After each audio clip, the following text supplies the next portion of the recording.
So let's talk about different ways to take care of wounds in a combat survival environment.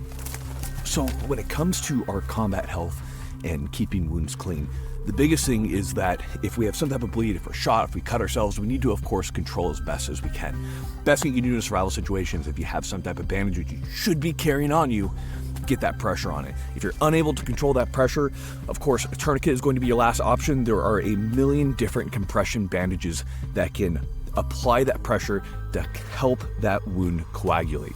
The point is, a lot of people are trained to just go straight to that tourniquet, but in a survival situation, when you apply that tourniquet, if you apply it tight enough to cut off circulation, it might not always be the best option because you don't know when that survival situation is going to end. You can't keep a tourniquet on for that long.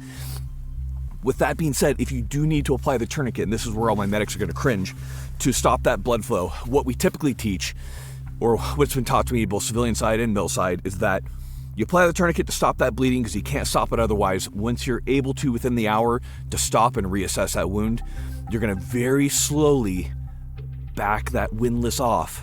Start taking the pressure off to see if that bleeding continues.